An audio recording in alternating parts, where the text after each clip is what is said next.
The man was nearly 80, using a cane and carrying a grocery bag when he was shoved to the sidewalk. The cashier behind the glass winced, watching teenagers laugh and walk off. But 2 hours later, the store locked down. Not from the police, but from 3 black SUVs pulling up silently. And from the moment the man stood back up, everything in that town began to change. Before we begin, tell us where you're watching from. And don't forget to like the video. To most people in Pine Hollow, the old man with the crooked cane was just another town shadow, someone you passed without seeing. He walked to the grocery store twice a week, always the same route, always the same brown jacket. If you greeted him, he nodded politely. Never spoke unless you really needed him to. People called him Frank. No last name, not officially. Kids at the skate park joked he probably lived in the woods, like some kind of cryptid. Adults didn't bother guessing. He didn't ask for help, and he didn't cause trouble. But one Thursday afternoon, that quiet cracked. Frank had just exited Mel's Market with a bag of rice, 2 cans of soup, and a small bouquet of white lilies. The street was busy. Pickup trucks, a school bus, a few teenagers skating down the sidewalk with no care for direction or speed. "Move it, old man," one shouted, swerving too close. Frank stepped aside without complaint. But the second boy, thinner, louder, didn't swerve. He popped his board up and slammed the front into Frank's cane. The man fell hard. Groceries spilled. The lilies crushed. The teens laughed. One pulled out his phone. From inside the market, cashier Lainey Dawson saw it all. Her hand went to the phone, but her body stayed still. She'd seen this before, different faces, same story. And usually, the person on the ground just waved it off, pride stronger than pain. But not this time, because Frank didn't wave it off. He didn't even try to get up. He lay still. Lainey rushed out. "Sir? Are you all right?" Frank blinked slowly, eyes unfocused. "Just give me a moment." He sat up. A thin stream of blood trickled from his forehead. His hand hovered over the crushed lilies. "I didn't mean to," Lainey began. "It's not your fault," he murmured. He stood slowly, favoring his left side. Lainey tried to help. He gently declined. "Would you call a car for me?" he asked. "Not an ambulance." She nodded, confused. "Family." "No," he said softly. "Protocol." An hour later, 3 black SUVs pulled into Pine Hollow. No markings. No plates. They parked with intention. Not rushed. Not loud. And 5 men in dark suits stepped out. Lainey watched from the store window, stunned as one of them opened the back door for Frank like he was royalty. He said nothing, just nodded, stepped inside, and disappeared.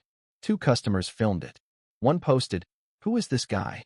By sunset, the video had over 400,000 views. And none of them knew the answer. By the next morning, Pine Hollow wasn't just curious, they were buzzing. At Mel's Market, customers weren't buying groceries. They were trading theories. "You saw that SUV, right?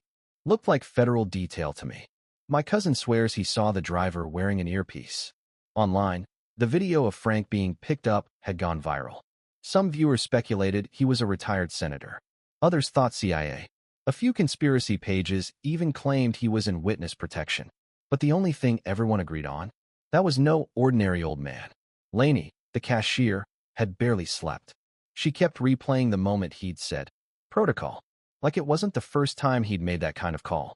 At the police station, Sheriff Dean Kravitz leaned back in his chair, watching the footage on repeat. "You ever seen him before?" he asked Deputy Morales. Morales shrugged. "Only when he buys that same brand of soup. Never talks. Never asks for change." "Well," Kravitz said, rubbing his chin, "somebody with that kind of extraction team doesn't just live in a rental cottage because he likes the scenery." Meanwhile, the 3 teenagers involved in the incident were being unusually quiet. Their parents had been contacted, but not by the sheriff. They each received anonymous calls the night before. Calm voices. No threats. Just a question. "Do you know what your son did today?" One father turned pale.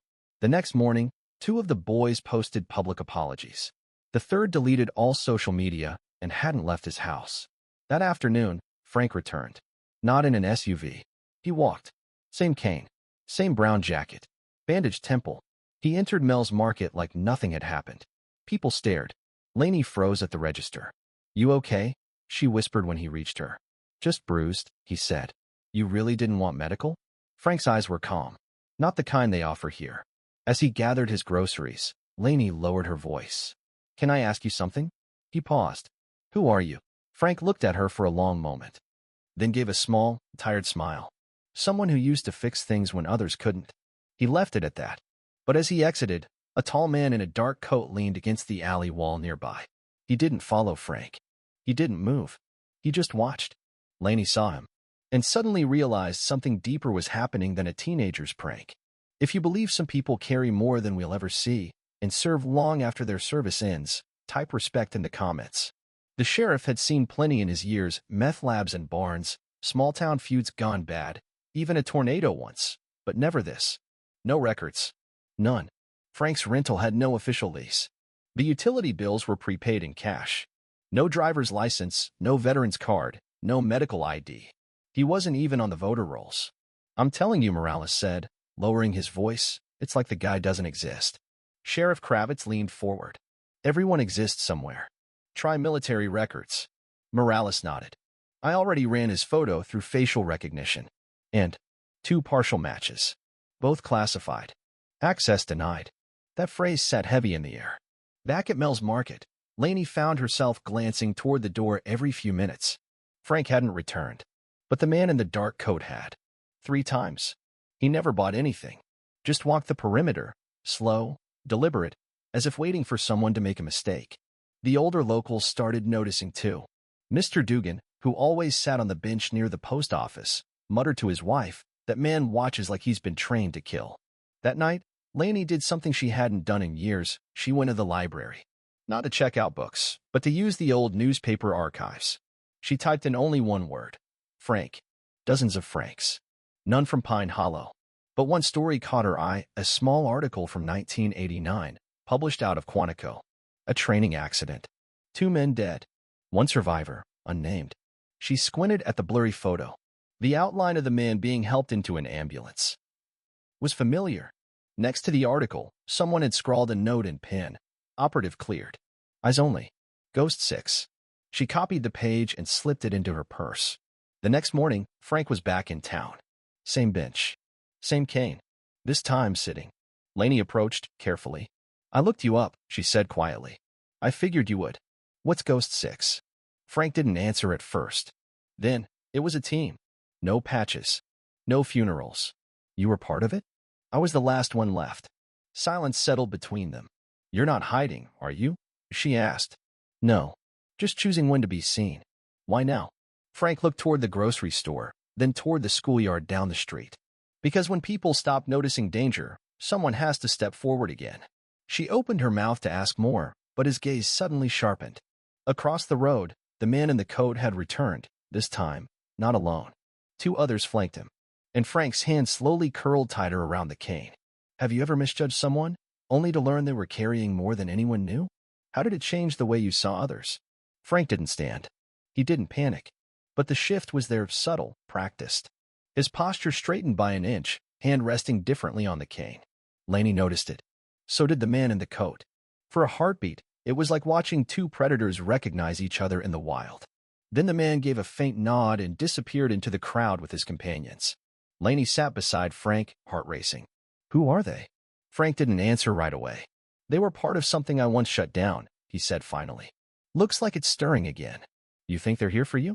No, Frank said, eyes scanning the sidewalk. They're here for what I know. At that moment, a car pulled up, a late-model sedan, tinted windows. The driver stepped out, older, dressed sharp, but plain. His eyes went straight to Frank. He walked over, gave a short nod. Colonel. Laney blinked. Frank's lips barely moved. Retired. Not to me. The man extended a folder. From D.C. They said it was time. Your name's been cleared. Your record's being declassified. Frank took it without ceremony. Why now? Because silence only works until someone else starts talking. The man paused. They're building something, Frank. Your old protocols are showing up again, methods, patterns, even your strategies. Someone's teaching them. Frank didn't look surprised. I knew they would. Quiet leaves room for echoes. The agent hesitated, then said, There's more. He nodded toward Laney. You have eyes on you. Civilian loyalty. That's dangerous for them. Frank turned to her. You should walk away. I'm already sitting, Laney replied. Might as well see it through. That night, the file Frank received sat unopened on his kitchen table. Instead, he pulled out an older folder, one with creased edges and dust in its folds. Inside were photos from another life. Men in uniforms with no ranks, buildings with no coordinates, missions with no names. Each one marked completed. He pulled out one photo, the only one where he was looking straight at the camera. Written in pen on the back, for the day they forget. He stared at it for a long time before sliding it into his coat. The next morning, the black SUVs returned. Only this time, they weren't here to retrieve him. They were here to escort him. Down Main Street. Past the market. Toward the town hall, where Sheriff Kravitz, Commander Atwell, and even the mayor stood in stiff rows, not fully understanding what they were doing, but knowing they had to do something. Frank didn't speak. He didn't have to. The silence around him said everything. If you believe some honors arrive late, but still matter, type never forget in the comments. Frank didn't speak at the town hall. He simply accepted the envelope from the mayor, nodded to the sheriff, and walked past the rows of people who had once ignored him. The room was silent, not out of discomfort, but respect. Somehow, even those who didn't know what he had done understood that something in the air had shifted. Later, behind closed doors, the envelope was opened. It wasn't a medal. It wasn't even a citation. It was a sealed directive, one Frank had written himself 28 years ago. Signed only, Ghost 6. The mayor had found it in a military archive flagged for declassification. The language was vague, almost poetic. It read, "If the network ever reactivates, I authorize all remaining contacts to reconvene. We do not strike. We isolate. We do not run. We observe. We do not speak. We signal." Underneath was a list of 9 names, all crossed out, except one, Franklin D. Greaves. That was the first time anyone in Pine Hollow knew his full name. That night, Frank stood by the war memorial, the folded folder under his arm. The wind carried faint laughter from the skate park. Church bells rang for soft chimes. He stayed still. Lainey joined him just after sunset. She brought coffee, sat beside him without asking. "They want you back in?" she asked. "They want me to watch," Frank replied. "That's what you've been doing for years." He nodded. "But now I have to teach someone else to do it." She hesitated. "Who?" Frank looked across the street, where the young mechanic from the auto shop was locking up. His movements were alert, scanning the parking lot before turning his back. "He doesn't even know it yet," Frank murmured. "But he's already halfway there." Lainey sipped her coffee. "So, what happens now?" Frank stood. "I start sweeping again. Sidewalks. Not this time." The next morning, the stranger in the dark coat returned to the alley, but this time, Frank was waiting. "I told you," the man said, "they're not scared of ghosts anymore." "No," Frank replied, stepping forward. "They're scared of memory." Then he handed the man a package. Thin, light, just one photo and one name inside. The man's eyes widened. "You kept records." "I kept the truth." A beat passed. "You're not afraid of what they'll do?" Frank gave a small, cold smile. "I trained them, but I didn't teach them everything." He turned, coat swinging in the morning breeze, and walked back into the daylight like he belonged to it again. What would you do if the one person your town ignored turned out to be the one person who never stopped protecting it? Tell us below. By Monday, the man in the dark coat was gone. So were his companions. No more silent watchers. No more unmarked sedans. But Frank's eyes still tracked the rooftops when he walked. Still checked reflections in windows. Still paused before opening a door. Some habits never leave. Sheriff Kravitz called him into the station, not to interrogate, but to ask. "They're saying someone might try something big again. Someone using your old playbook." Frank nodded. "That's why I'm still here." "You sure you don't want a badge?"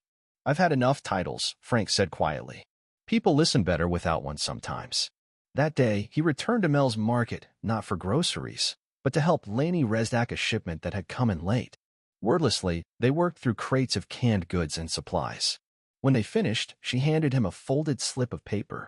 "From the mayor," she said. Inside, a town resolution. Passed unanimously. Franklin D. Greaves Community Vigilance Program. No ceremony.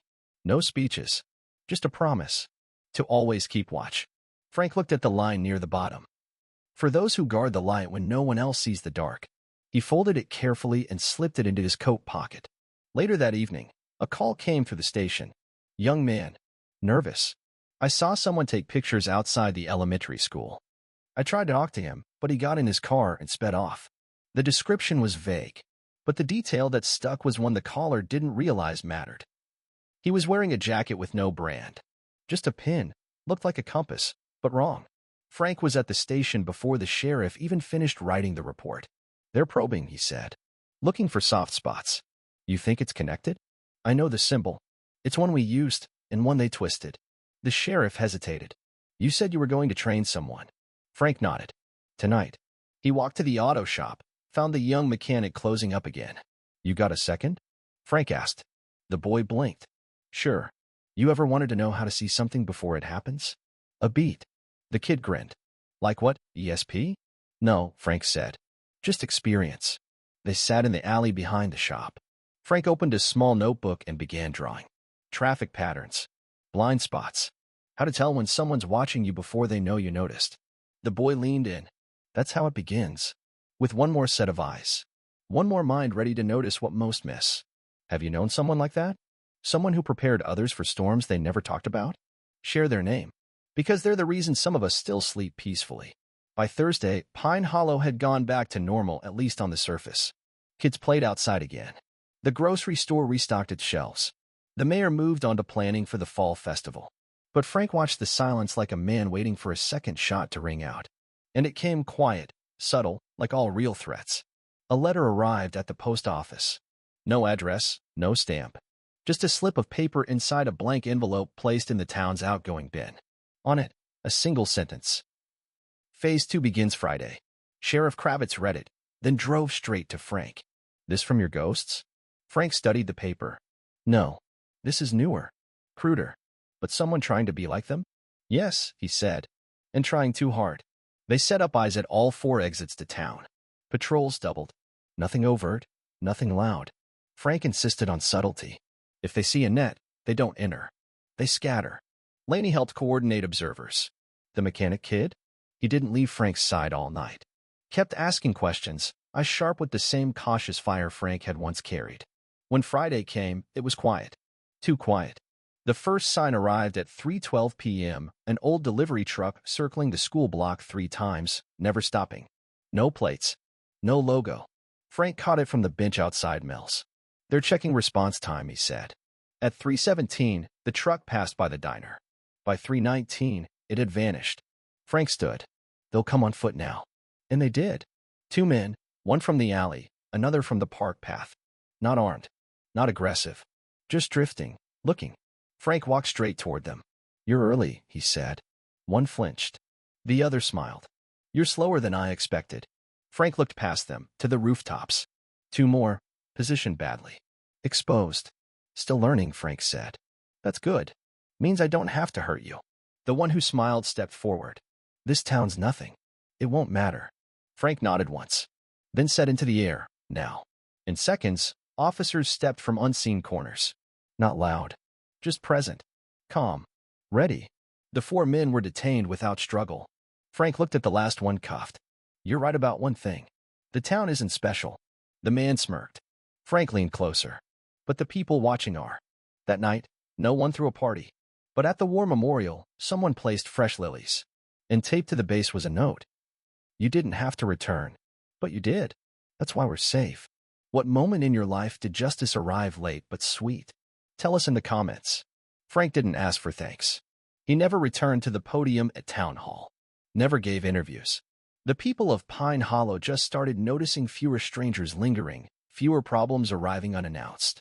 And somehow, that made them sleep easier. The mechanic, his name was Owen, kept walking the block each night. Eyes sharper now. Steps more deliberate. Frank had given him a notebook of drills and left one note inside. Don't protect with pride. Protect with purpose. One morning, Laney found a box at her doorstep. Inside, a single can of soup and a note. For when the noise comes back. She smiled. He hadn't signed it. He never would. By week's end, Frank's small cottage stood empty. Not abandoned. Just quiet. Like he'd only left for a moment. Out by the war memorial, a folded envelope sat under a stone. Inside. If I'm needed again, you won't find me. I'll find you. If you believe respect shouldn't wear out with time, type respect in the comments. If you like this story, please like and subscribe to the channel. Let YouTube promote stories of kindness.